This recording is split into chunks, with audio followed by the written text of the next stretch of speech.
Hello, brothers and sisters. Welcome to my channel, Biblia ang Sasagot. Magandang hapon, magandang umaga, magandang gabi sa ating mga tagapakinig. Lahat ng mga katanungan ay ang sasagot ay Biblia, babasahin sa pamamagitan ni Brother Eli Soriano at Daniel Rason. Dito sa Biblia ang Sasagot.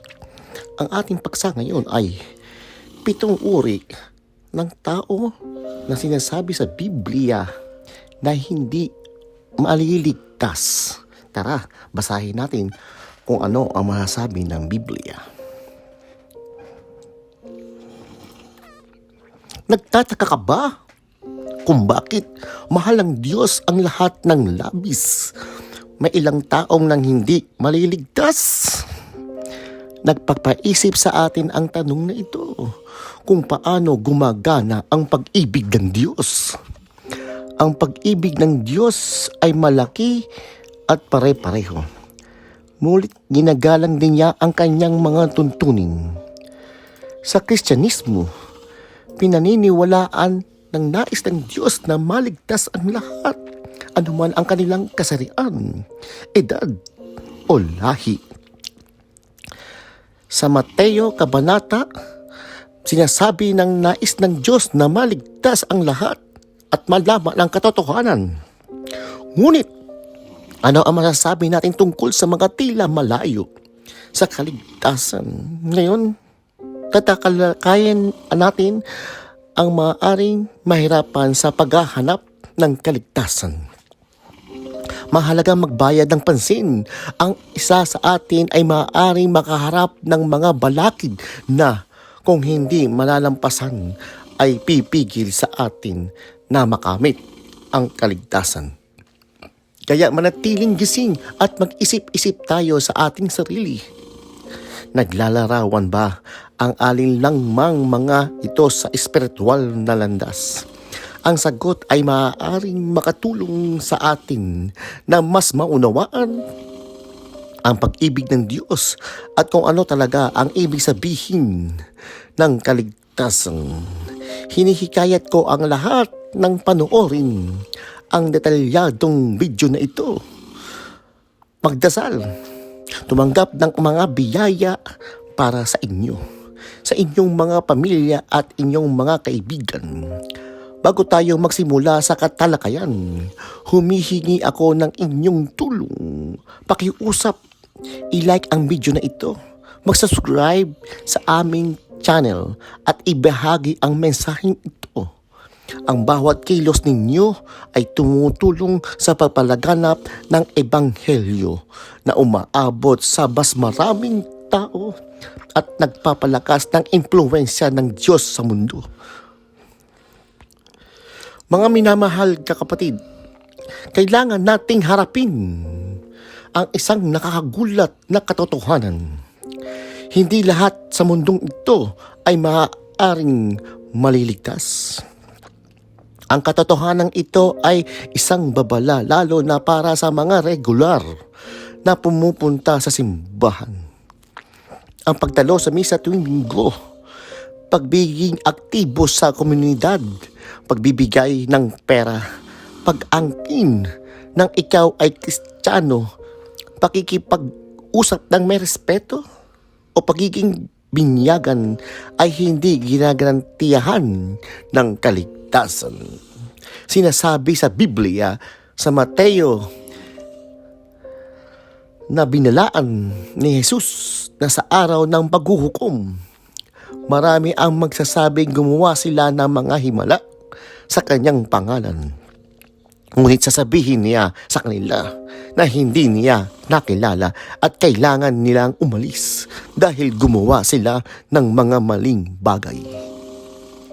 Ang babalang ito ay nag-aanyaya sa atin na pag-isipan ang ating relasyon sa Diyos at kung ano ang mangyayari kapag nakaharap natin siya sa araw ng paghuhukom.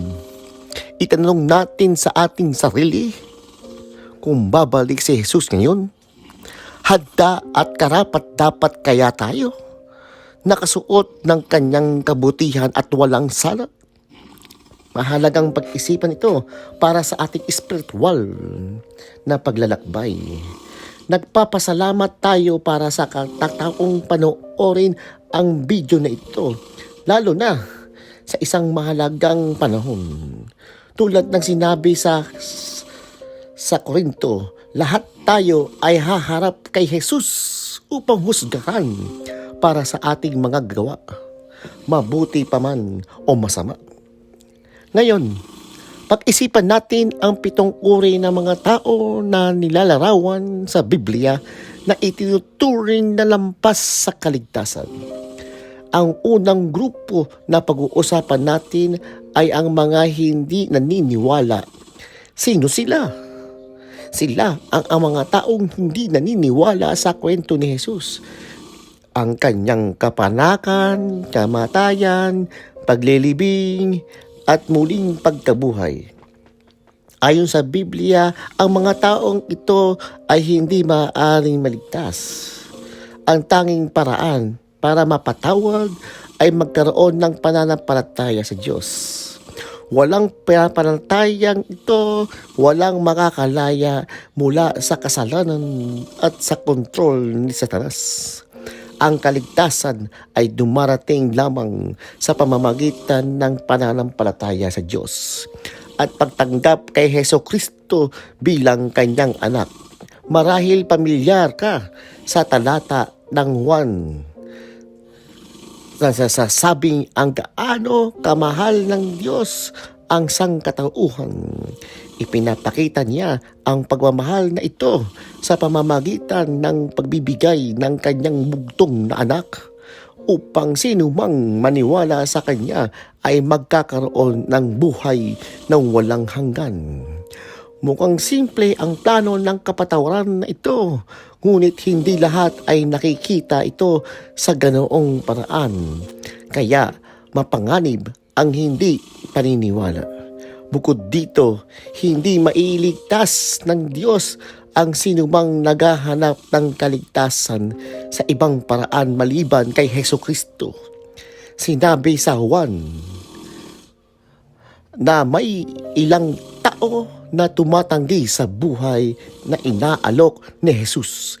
Siya ang tanging daan patungo sa Diyos Ama at walang makakapunta sa Ama kung hindi sa pamamagitan niya.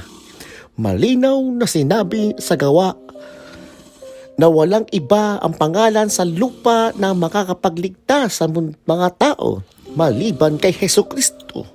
Walang katangian pantao tulad ng katalinuhan, lakas, pera, gandahan, o kahit pamilya, kaibigan ang makakapagligtas sino man mula sa kasalanan.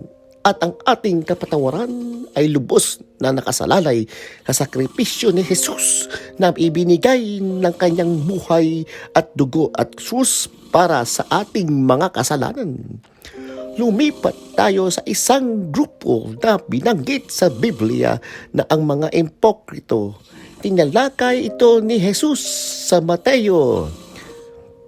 Ipinahayag ang kanyang kalungkutan sa pinunong relihiyoso at sa mga Pariseo. Tinawag silang impokrito. Sinabi niyang pigilan nila ang mga tao na makapasok sa kaharian ng langit habang sila mismo ay hindi tunay na sumusunod sa Diyos. Ang isang ipokrito ay isang tao na nagpapanggap na mayroong katangiang wala namang talagang. Tuwing linggo, pumupunta sila sa simbahan ng magara at nakasuotan at nagpapakita ng debosyon. Ngunit sa labas ng simbahan, namumuhay sila tulad ng iba. Para sa kanila, ang pagpapunta sa simbahan ay higit na isang tradisyon kaysa sa tunay na pagtatalaga sa Diyos.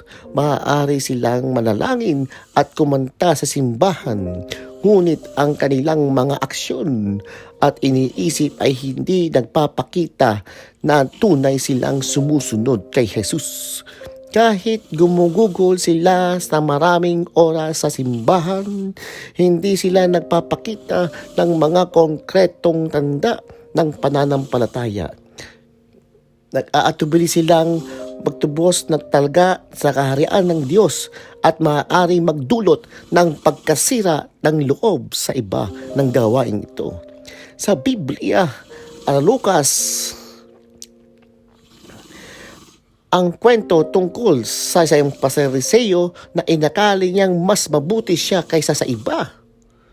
Pinuri ni Jesus ang kababaang loob ng isang konkretong nambuwis. Kinakilala ang kanyang mga pagkakamali at humingi ng awa mula sa Diyos. Nagbabala ang kwentong ito na huwag tayong magtangkang bigyang katwiran ang ating sarili. Paalala sa ating Epeso na tayo ay naliligtas sa pamamagitan ng kabaitan ng Diyos, hindi dahil sa ating sariling mga gawa. Ang ikalimang grupo ng mga tao hindi maaaring maligtas at tinatawag na mga apostata. Ipinaliwanag sa Pedro kung ano ang mangyayari sa kanila kung meron silang mga utos ng Diyos. Ito ay katulad ng isang aso na bumabalik sa kanyang suka. So isang baboy na matapos malinis ay bumabalik pagulong sa putik. Ipinapakita nito kung gaano kaseryoso ang pag-iwan sa tamang landas. Kapag nakilala na ang katotohanan, ang paglayo mula rito ay mas masahol pa sa hindi kailanman nakilala. Mas mabuti pa para sa kanila na hindi na lang sana nila nakilala ang daan ng Diyos kaysa malaman nito at pagkatapos ay lumayo. Ito ay katulad ng kasabihan sa mga kawikaan kung paanong bumabalik ang aso sa kanyang suka, gayon din ang mangmang ay paulit-ulit na nagkakamali. Binabanggit ng Biblia ang mga taong nagsisimulang sumunod sa mga panuntunang relihiyoso, iniiwan ng kanilang mga maling gawi. Ngunit pagkatapos ay bumabalik sa mga ito. Tulad ng isang baboy na matapos malinis, bumabalik sa putik. Ang mga taong ito ay mukhang Kristiyano sa labas. Maaari silang binyagan, tumanggap ng komunyon at pumunta sa simbahan, ngunit ipinapakita nila na ang kanilang tunay na sarili ay sa pamamagitan ng pagbabalik sa mga tukso ng mundo. Dahil hindi sila tunay na naniniwala. Ang susunod na grupo ng mga taong hindi maaaring maligtas ay yung mga lumabastangan laban sa Diyos. Pinag-uusapan ito ni Jesus sa Mateo. Binalaan na ang lahat ng kasalanan at mga maling gawa na sinasabi ng mga tao ay maaaring mapatawad, ngunit ang masamang salita laban sa banal na espiritu ay hindi mapapatawad, hindi ngayon at hindi kailanman. May mga taong hindi gumagalang sa Diyos at hinahamak ang banal na espiritu na isang napakamalaking pagkakamali. Ito ay tinuturing na isang pagkakamaling hindi maaaring mapatawad. Kaya napakahalaga ng maging maingat kapag pinag-uusapan ang banal na espiritu. Huwag magbiro tungkol dito o makisama sa mga taong hinahamak ito. Dahil ang paggawa nito ay maaaring humantong sa iyo sa pagkakasala ng hindi mapapatawad na kasalanan.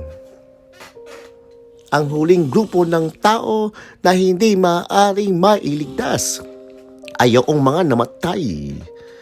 Maraming tao ang humihiling sa mga pastor at mga lider ng relihiyon na ipalalangin ang kanilang mga mahal sa buhay sa mga libing.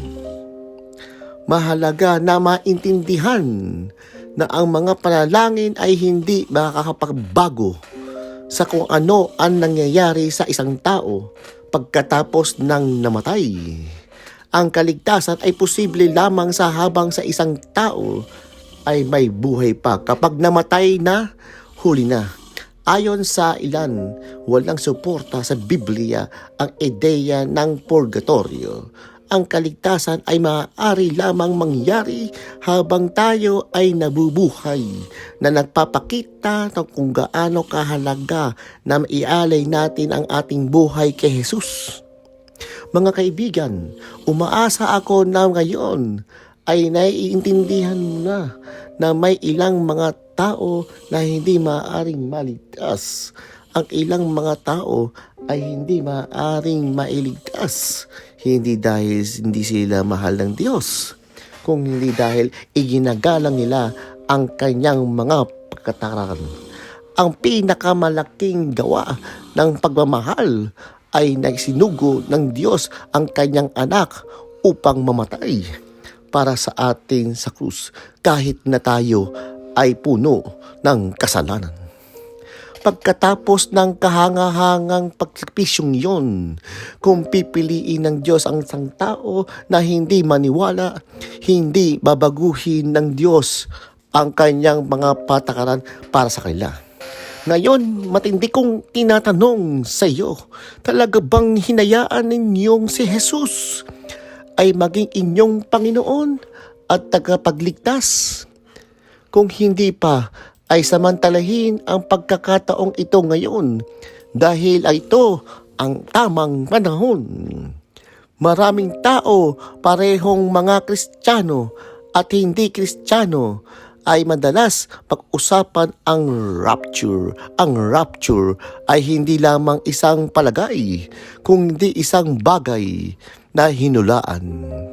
Bagamat hindi natin alam kung ano kailan ito mangyayari, may ilang bagay tayong alam. Sinasabi sa Thessalonica na kapag bumalik ang Panginoon, yaong mga namatay na naniniwala sa Kanya ay mabubuhay muli muna. Pagkatapos, yaong mga nabuhay pa ay sasamahang umakyat sa kanila sa ere para sa magsama-sama ang Panginoon at magpakailanman. Ito ang sandaling hinihintay natin at pinaniniwalaan ng buong puso. Ang maiyahon upang makasalubong ang Panginoon sa mga ulap ay isang hindi kapani-paniwalang karanasan at sabik na hinihintay ng bawat mananampalataya. Ang rapture ay isa lamang isang tunay ng mga tagasunod ng Panginoon, yaong mga tumanggap ng kapatawaran kay Jesus at tumayo sa mga kasalanan. Ibig sabihin, tanging ang mga taong nabuhay na naniniwala sa Diyos ang makakasama sa isang espesyal na pangyayaring ito. Ang ilan ay nag-uusap tungkol sa higit pa sa isang rapture na nag-aalok ng isa pang pagkakataon para sa mga nawalan ng una. Ngunit walang patunay tungkol dito sa Biblia. Kaya napakahalagang na mabuhay tayo sa paraang tinitiyak na tayo ay kasama sa kaganapang ito. Ang rapture ay nangyayari lamang at kung may nawala, kailangan nilang harapin ang mga hirap at panahon at pag-uusig ng darating na hinaharap ang mga hamon ng Antikristo. Sa kabilang banda, para sa mga maihahakot sa rapture, ito ay magiging simula ng isang walang hanggang kaharian kasama ang Panginoon. Ang kanilang relasyon kay Jesus ay magtatagal magpakailanman. Hindi na nilang kailangan harapin ang mga panganib ng impyerno, kundi lubos na matatamasa ang buhay ng walang hanggan. Ang kamatayan ay tatalunin at hahatulan. Ipapaliwanag nagmabuti ng video na ito kung ano ang rapture. Inirekomenda kong panoorin mo ito dahil magtapatibay ito sa iyong pananampalataya at lilinawin ang anumang pagdududa na mayroong kang tungkol sa rapture. Ang tema ng rapture ay tumutukoy sa isang mahalagang pagpapahayag na mabinanggit sa Biblia kung saan kinukuha ng Diyos ang lahat ng mananampalataya kay Jesus mula sa lupa bilang paghahanda para sa kanyang makatarungang paghuhukom sa panahon ng tinatawag na tribulation. Ng bagamat ang salitang rapture ay hindi direktang nakasaad sa Biblia, maraming pangatalata na iba't ibang bahagi nito ay nagpapahiwatig sa kaganapang ito. Makikita ang ilang mga ito sa mga aklat ni Mateo, Marcos at Lucas, pati na rin sa mga sulat ng iba pang bahagi ng Bagong Tipan. Ang mga talatang ito ay sumusuporta sa ideya ng rapture. Dahil mahalaga ang kaganapang ito, maraming turo tungkol dito na nagbunga ng maraming opinyon at iba't ibang interpretasyon. Isang karaniwang ngunit maling ideya tungkol sa rapture ay ito raw ay pareho sa ikalawang pagdating ni Jesus. Ngunit ayon sa Biblia, hindi ito totoo. Ang rapture ay ikalawang pagdating ni Jesus ay magkaibang pangyayari. Tingnan natin ang ilang mahalagang pagkakaiba sa pagitan ng rapture at ng ikalawang pagdating ni Jesus. Sa panahon ng rapture, bawat mananampalataya ay makakamasa si Jesus sa mga ulap, gaya ng sinasabi sa 1 Thessalonians. Ngunit ang ikalawang pagdating ni Jesus, ang mga mananampalataya na nakuha na ay babalik sa lupa kasama si Jesus. Babalik si Jesus sa lupa upang hatulan ang mga sumunod sa Antikristo at tumanggap ng marka ng halimaw upang talunin ang Antikristo at si Satanas at upang maghari ng 1,000 taon gaya ng inilarawan sa Apokalipsis. Ito ay naiiba sa rapture. Ang rapture ay kinuha ang pananampalataya mula sa lupa upang makipagtagpo kay Jesus sa mga ulap. Ang ikalawang pagdating ay kapag bumalik si Jesus kasama ang mga mananampalataya na nakuha upang hatulan ang mga naiwan at ikulong ang dyablo sa 1,000 taon. Ang rapture ay magaganap na mabilis habang ang ikalawang pagdating ay makikita ng lahat. Gaya ng sinasabi sa Corinthian, kapag tumunog ang trompeta ng mga patay ay babangon at tayong nagbubuhay ay magbabago. Ang rapture ay mangyayari biglaan na ikinagulat ng mananampalataya na samantalang ang ikalawang pagdating ay malinaw sa lahat. Gaya ng sinasabi ni Mateo, gaya ng kidlat na tumatawid mula sa silangan hanggang kanluran, gayon din ang pagdating ng anak ng tao. Ang rapture ay maaaring mangyari anumang oras, ngunit ang ikalawang pagdating ay mangyayari lamang pagkatapos ng tiyak ng pangyayari sa huling panahon. Kaya naman ang rapture ay nauna. Bagamat maraming mga ideya tungkol sa rapture, ang Biblia ang pinakamahusay na lugar upang maghanap ng kaalaman. Iniisip ng ilang tao na tanging ang mga mabubuti lamang ang makakuha sa rapture. Ngunit sinasabi ng Biblia na ito ay para sa sinumang naniniwala kay Jesus. Mayroong mga taong gumagawa ng mabuti at sumusunod sa mga patakaran. Ngunit kung hindi idinideklara na si Jesus ay kanilang Panginoon, maaaring hindi sila makasama. Nag-aalok ang Biblia ng pag-asa at ginhawa, lalo na para sa mga nawalan ng mga pagmamahal sa buhay na naniniwala kay Jesus. Ang Biblia ay nagsasabi na kapag naganap ang rapture, ang mga namatay na naniniwala kay Jesus ang unang babangon. Kaya, kung mayroon kang nawalang mahal sa buhay na may pananampalataya kay Jesus, sila ay kabilang sa mga unang babangon at makakasama ang Panginoon sa panahon ng rapture. Ito ay talagang nakakapagpasigla at nagdadala ng kagalakan sa ating mga puso. Ngayon, baka nagtataka ka, maaari ba tayong maghanda para sa rapture? May magagawa ba tayo upang maghanda para sa dakilang pangyayaring ito?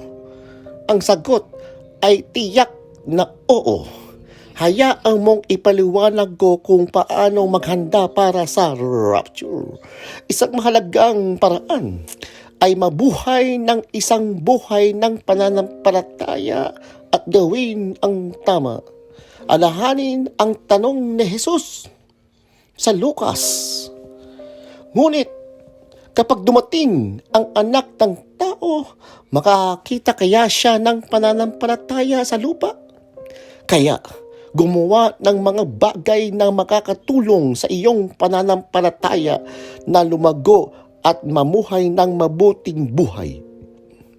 Huwag hayaang sabihin sa iyo ng sinuman na ang pagkakaroon ng pananampalataya at paggawa ng mabuti ay hindi mahalaga. Huwag lang pag-usapan ang tungkol sa paggawa ng tama, gawin ito talaga sa tulong at karunungan ng Diyos. Isa pang paraan para maging handa para sa rapture ay ang pag-aaral at pag-unawa sa sinasabi ng Biblia.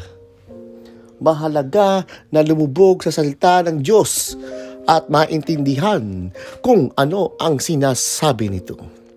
Ang bawat mananampalataya na seryosong nag-aaral ng Biblia ay nakakakilala nito ng mabuti, hindi nahihiyang rito at maaaring gamitin ito upang gabayan ang kanilang buhay.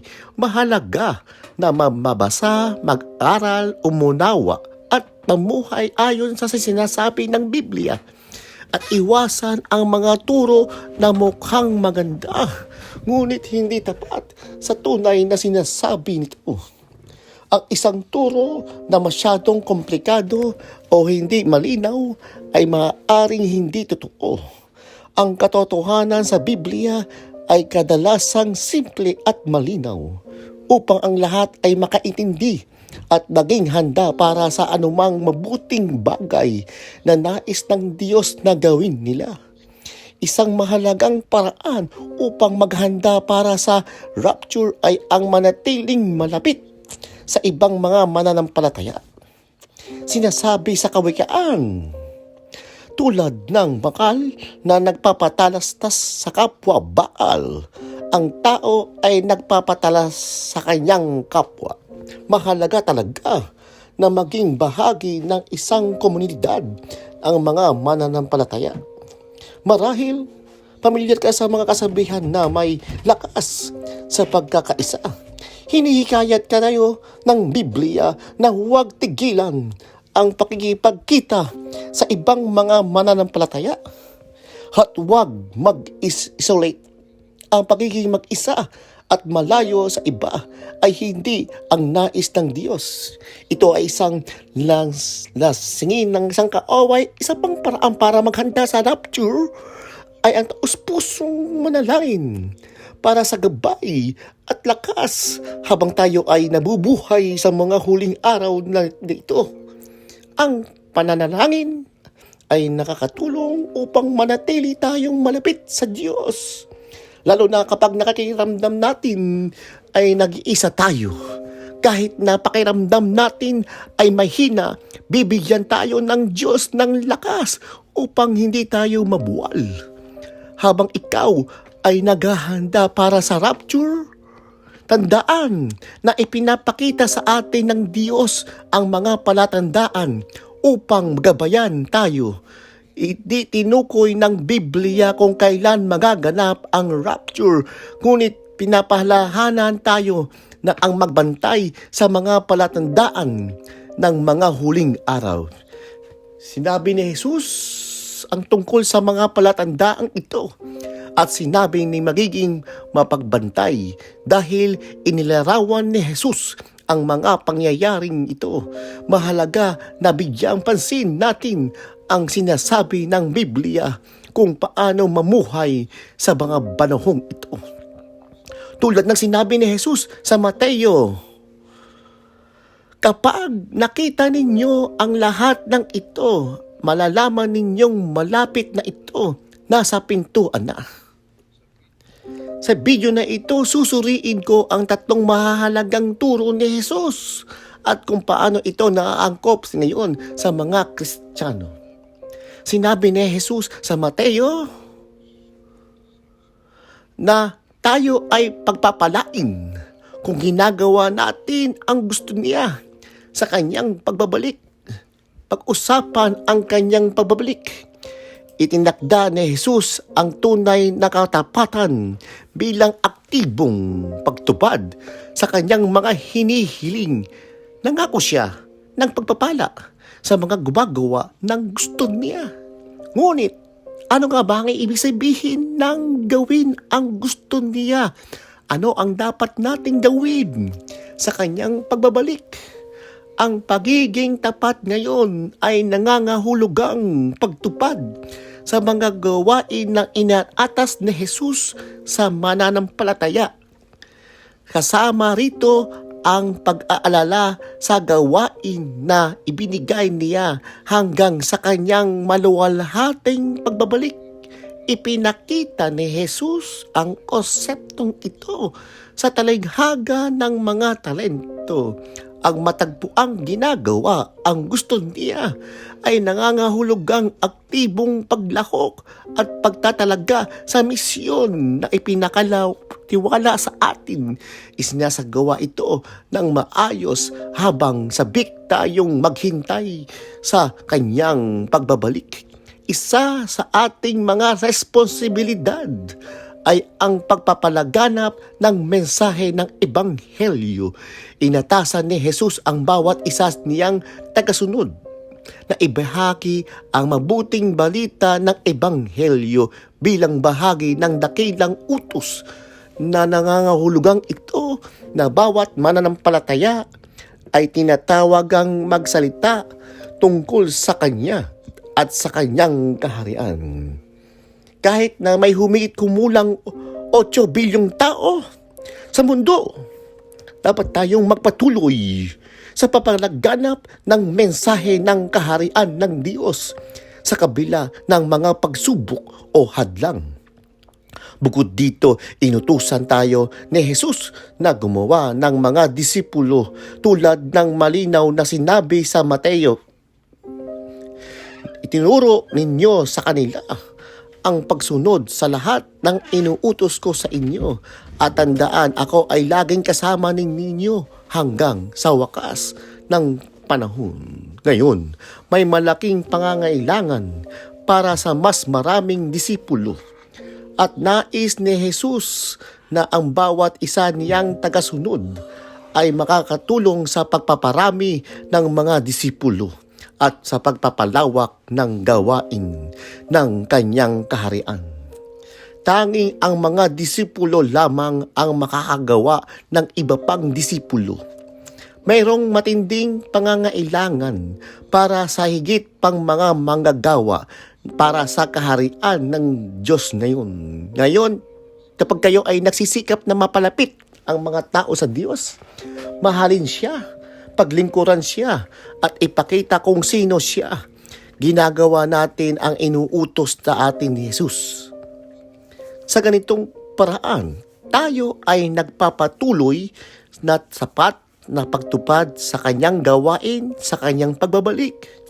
Isa sa mahalagang aral na ibinigay sa atin ni Jesus para mabuhay ng maayos sa mga huling araw na ito ay manatiling laging espiritual na matiyag at iwasan ang mga distraction na lumalayo sa atin sa pagsunod sa Kanya.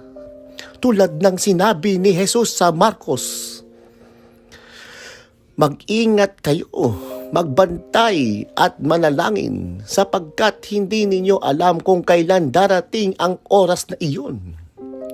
Para sa isang Kristiyano, ang pagiging mapagmagtiyag ay nangangahulugang pagiging maingat at taglalaan ng panahon sa pagnalangin. Kaya, mga mahal kong kaibigan, kailangan nating manatiling laging mapagmatiyag at hindi daging espiritual na pabaya.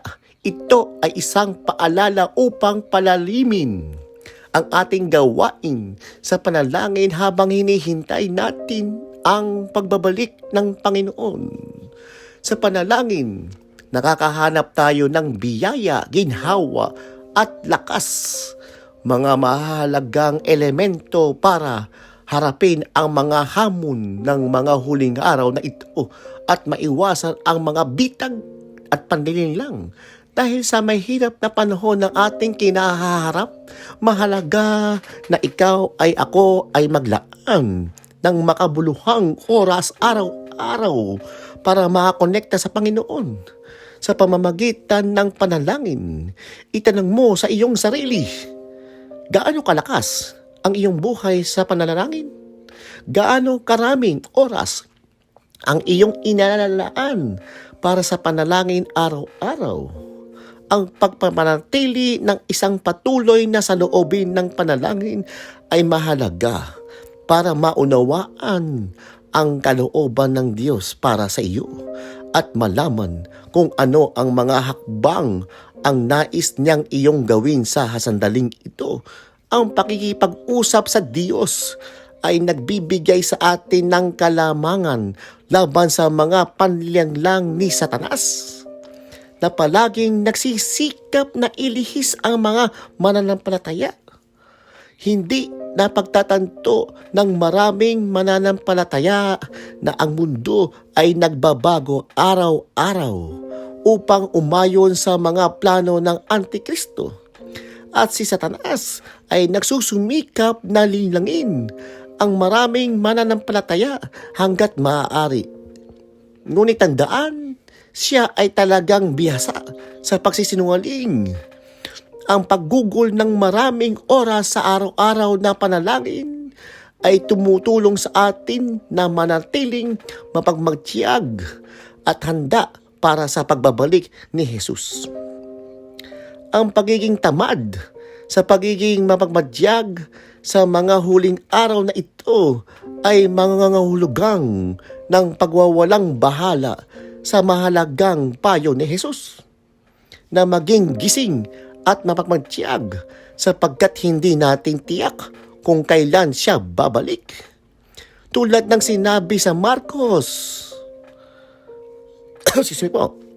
kaya magbantay kayo sapagkat hindi ninyo alam kung kailan darating ang may-ari ng bahay, kung sa gabi, sa hating gabi, o sa pagtilaok ng manok o sa paumaga.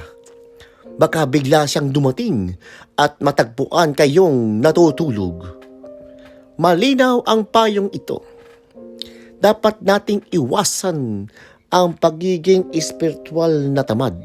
Dito, ang pagtulog ay hindi nangangahulugang ng pisikal na pahinga, kung hindi ang pagiging espiritual na pabaya at tamad. Kaya sa panahong ito ng kawalan ng katiyakan at pagbabago, talagang mahalaga na seryosohin natin ang payong ito at manatiling mapagmatsyag at manalangin. Hindi natin alam kung kailan eksaktong babalik si Jesus. Ang pagiging espiritual na pagmagmatsyag at maingat ay mahalaga upang hindi tayo mahuli na hindi handa, upang maging handa tayong harapin ano pong hamon na darating sa atin. Si Jesus, sa kamanyang tagabiling kung paano mabuhay sa mga huling panahon na ito, ay binibigyang diin ito. Sinasabi niya na napakahalaga na huwag tayong maging walang pakialam o pabaya sa mga nangyayari sa kaharian ng Diyos o sa pagbabalik ni Jesus. Sinabi niya na manatiling mapagmatyag sapagkat hindi natin alam kung kailan siya babalik. Dapat nating iwasan ang pagsunod sa mga uso ng pananandalian o sa mga pagwawalang bahala sa mga babala ni Jesus. Ang bawat mananampalataya ay dapat manatiling mapagmatyag, umaasa sa pagbabalik ng Panginoon at nagproprotekta sa sarili mula sa mga bagay na maaaring makapambala o humina sa ating pananampalataya. Ang pagiging mapagmatyag ay nangangahulugan ng pagtatanggol sa ating mga paniniwala at pananampalataya kay Jesus. Nakakatuon sa mga bagay na nagpaparangal sa Kanya at tinatanggihan ang mga bagay na lumalayo sa Kanya. Ang ikatlong payo ni Jesus sa Lucas, John, ay nagbabala sa atin na huwag hayaang maapi tayo ng labis ng pagpapakasasa at ng mga alalahanin ng buhay. Ang araw na iyon ay maaaring dumating na parang isang bitag. Nagbabala sa Jesus laban sa mga panganib ng isang pabaya at indulhenteng pamumuhay na maaaring kumalat sa mga huling panahon. Nakita natin ang katulad ng mga sitwasyon sa mga kwento ni Noe, Sodoma at Gomora at Babylonia niya ang bago nilang pagkawasak. Bago ang kanyang pangyayari nito, ang mga tao ay namuhay ng normal, kumakain, umiinom at nagpapakasal. Ang hindi iniisip ang Diyos o ang kanyang mga. Ngayon, nakikita natin ng maraming tao ang lumalayo sa Diyos, nahuhulog sa mga kasinungalingan at panglilinglang na kumakalat sa media at iba pang mga kanal. Nagbabala rin si Jesus na ilan ay maaaring lumayo hindi dahil sa malinaw na mga kasalanan, kung hindi dahil sa mga pang-araw-araw na alalahanin. Kaya mahalagang manatiling mapagmatyag laban sa anumang maaaring humina sa ating pananampalataya kahit sa mahihirap na panahon. Hindi natin dapat hayaang may anumang humina sa ating debosyon, anuman ang sitwasyon. Huwag hayaan ang pagkabalisa ay lumayo sa iyo mula sa iyong pananampalataya. Sa halip, hayaan mong palayain ka ng iyong pananampalataya mula sa mga pag-alala na bumabagabag sa maraming tao ngayon. Mga mahal kong kaibigan, matapos ninyong marinig ang mga babalang ito mula sa kay Jesus, paano tayo dapat tumugon? Tulad ng sinabi sa Mateo, tayo ay mabubuhay sa pamanganib na panahon. Sa mga darating na araw, ang mga tao ay magiging makasarili, gahaman, mayabang, hindi gumagalang sa magulang, walang pasasalamat, walang kabalanan at pagmamahal, hindi marunong magpatawad, magkakalat ng kasinungalingan, walang kontrol sa sarili, brutal, tatanggi sa kabutihan, magtataksil, padalos-dalos, mayabang, at mas pipiliin ang kaligayahan kaysa debosyon sa Diyos. Maaari silang magkunwaring religyoso, ngunit tatanggihan ang tunay na kapangyarihan ng pananampalataya. Dapat tayong lumayo sa mga taong ito. Malinaw ang payo na ito. Dapat nating kilalanin at ihiwalay ang ating sarili mula sa anumang grupo na nagpapakita lamang ng panlabas na pagiging religyoso, ngunit hindi sumusunod sa mga prinsipyong banal. ipinapakita ng kanilang mga aksyon na hindi nila sinusunod ang turo ng Diyos.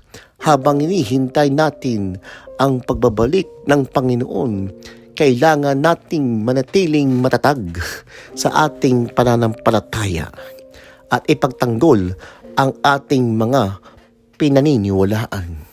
Manatili tayong matatag at determinadong alam ang pagbalik ang Panginoon, gagantimpalaan na niya ang mga nanatiling tapat. Tulad ng sinabi sa Apokalipsis 20:22, narito, ako'y madaling pabalik, ng aking gantimpala ay kasama ko at ibibigay ko sa bawat isa ayon sa kanyang ginawa. Naisip mo na ba kung ano talaga ang mahalaga sa buhay? Ano ang magiging pinakamahalaga sa iyo kung ikaw ay nasa harap ng kawalang hanggan? Madalas na nagbabago ang ating pananaw kapag nakaharap sa mga karanasan bago mamatay. Sa mga kritikal na sandaling iyon, ang pinakamahalaga ay si Kristo Jesus. Harapin ang ating mortalidad.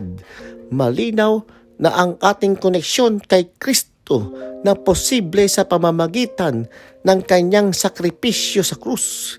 Ang pinakamahalaga, sumama sa akin habang tuklasin natin ang malalim ng mensaheng ito at tuklasan ang walang hanggang katotohanan ng sakripisyo ni Kristo na makakapagligtas sa ating mga kaluluwa at magbibigay sa atin ng pangako ng buhay na walang hanggan. Mahalaga talaga ang mensaheng ito para ang Diyos mismo ang humihiling sa iyo na mabigay pansin. Huwag itong baliwalain. Buksan ang iyong puso at yakapin ito ng buong buhay mo. Ngayon, ang pag-iisip ay hinaharap ay maaaring hindi tiyak. Ngunit alalahanan natin na matalinong salita na hinihimok tayo na ipagmalaki ang sakripisyo ni Jesus sa krus. Sa akin naman, wag naman magkaroon ng ibang ipagmamalaki kung hindi ang krus ng ating Panginoon Jesucristo.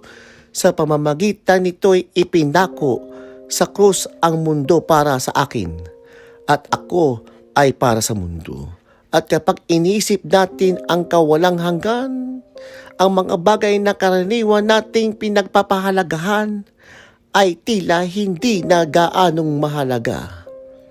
Isipin mo ang isang taong nalalaman na siya ay malapit ng mamatay para itong isang negosyanteng nagpaplano ng isang malaking pagpupulong sa susunod na linggo. Kapag na-realize niya na maikli na lang ang kanyang oras, ang papulong na iyon ay hindi na tila mahalaga. Ang pagkakaroon ng pera ay hindi na kanyang prioridad. Ang kanyang paboritong sports team ay hindi na rin gaanong kahalaga. Maging ang bahay para naghirapan niya ay hindi na rin gaanong ka-espesyal. Ipinapaalala nito sa atin na ang mga bagay na ating pinagtutuunang pansin at pinagpapahalagahan ay talagang hindi mahalaga sa mahabang panahon. Ang pera, material na bagay at ang maging ang ating mga tagumpay ay hindi kasing halaga ng lugar kung saan tayo magugugol ng kawalang hanggan. Ang tanging bagay na tunay na mahalaga ay si Jesus at ang kanyang ginawa sa krus. Dahil ito ang magdedesisyon kung saan tayo magtatagal magpakailanman. Mahalaga para sa ating lahat na tandaan ito. Ang kamatayan ay isang bagay na haharapin nating lahat sa huli at kapag ito ay dumating, lahat ng bagay na pinag-aalalan natin ay maginugol ng maraming oras ay hindi na magkakaroon ng kahalagahan. Alam natin ito sa ating kalooban. Ngunit kung minsan nakakalimutan natin ang Diyos, masyado tayong natutuon ng pansin sa tagumpay, sa pagiging kilala, at sa pagkakamit ng mga bagay sa mundong ito. Dapat natin alalahanin kung ano ang tatagal magpakailanman at hayaang gisingin tayo ng katotohanan ito mula sa anumang espiritual na pagkakatulog. Ito ay isang paanyaya na muling pag-isipan kung ano talaga ang mahalaga at muling ayusin ang ating mga prioridad. Pag-isipan nating mabuti kung ano ang mangyayari pagkatapos ng kamatayan. Ano ang nakabilang sa buhay? Ano ang mangyayari kapag tayo ay pumasok sa kaharian ng kamatayan? Mayroon bang lugar tulad ng purgatorio? O tayo ba ay magpapahinga hanggang sa pagkabuhay ng mga uli sinasabi sa Hebreo? Nakatakdang mamatay ang tao ng minsan at pagkatapos nito ay ang paghuhukom. Malinaw ang Biblia, pagkatapos ng kamatayan, walang gitnang lugar. Haharap tayo sa paghuhukom ng Diyos. Nawawala ang ideya ng purgatorio kapag naunawaan natin ang katotohanan ito. Ang malaman na tayo ay sasagot sa isang banal na Diyos na susuriin ang bawat bahagi ng ating buhay ay nagbabago sa atin.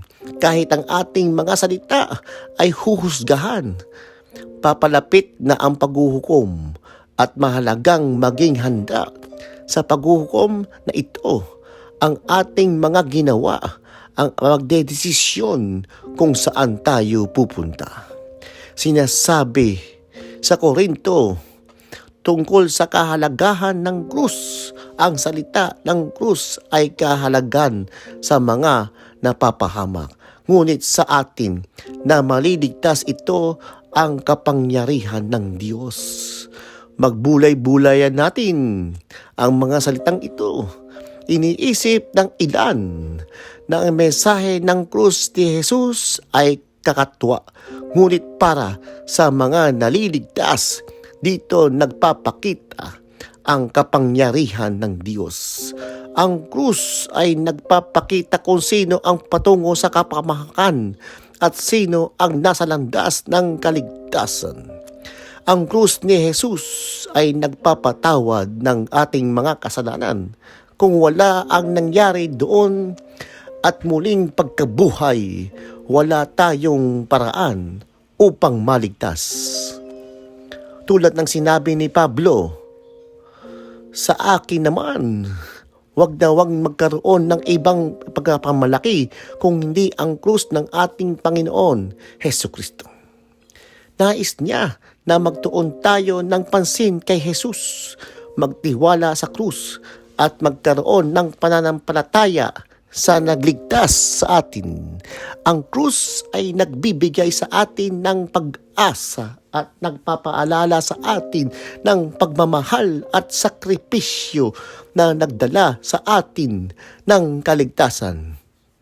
Sa ating pang-araw-araw na buhay, palaging maingay at mga distraksyon na nagpapadali na makalimutan natin ang kahulugan ng krus.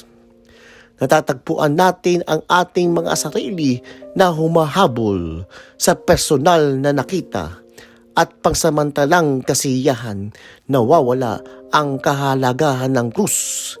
Ngunit kung titingnan mula sa isang walang hanggang perspektibong, ang lahat ng hinahamol dito sa mundo ay hindi maikukumpara sa pangmatagalang epekto ng krus. Ang krus ay naghihiwalay sa mga taong nakatadhana sa mga problema mula sa mga naililigtas. Pinatatawad nito ang ating mga kasalanan. Sa gitna ng mga taas at baba ng buhay, ipinapaalala sa atin na ang mga turo ng mga apostol na panatilihin ang ating focus sa pakapangyarihan ng krus. Mahalaga na pagbulayan ang mga katotohanan ito habang hinaharap natin ang realidad ng paghuhukom at nagbabago ng kapangyarihan ng krus. Sa isang kwento ng puno ng mga distraksyon, palaging may mga bagay na umaagaw sa ating pansin mula sa krus.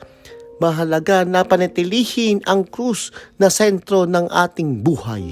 Ito ay tumutulong sa atin na maiwasan ang pagkakulong sa maliliit na bagay na hindi talagang mahalaga at maalala kung ano ang tunay na mahalaga at walang hanggan.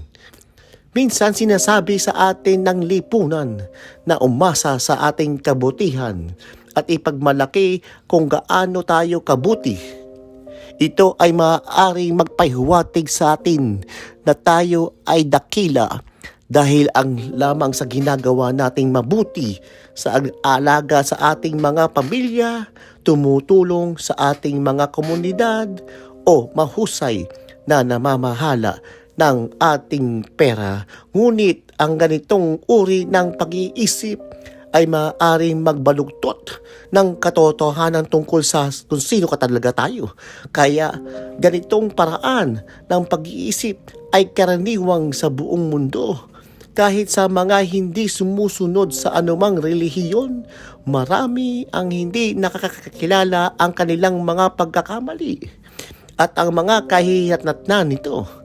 Hindi nila nakikita ang mahalagang aral ng Roma. Lahat ay nagkasala ng nakakulangan sa kaluwalhatian ng Diyos o ng Roma. Ang kabayaran ng kasalanan ay kamatayan. Ngunit ang libreng kalooban ng Diyos ay buhay na walang hanggan kay Kristo Jesus, ating Panginoon. Ang ideya ng lahat ng nagkakasala central sa Biblia ay nagmumula sa kay Adan at Eva. Marami ang hindi nakikita ang katotohanan ito dahil iniisip nila na sapat na ang kanilang kabutihan kahit wala ang Diyos. Iniisip nila ang kasalanan ay bilang isang malalaking masamang bagay tulad ng mga krimen. Ngunit sinasabi ng Biblia na lahat tayo ay hindi nakakasunod sa gusto ng Diyos. Hindi mahalaga kung gaano tayo kaganda o sa paningin ng iba.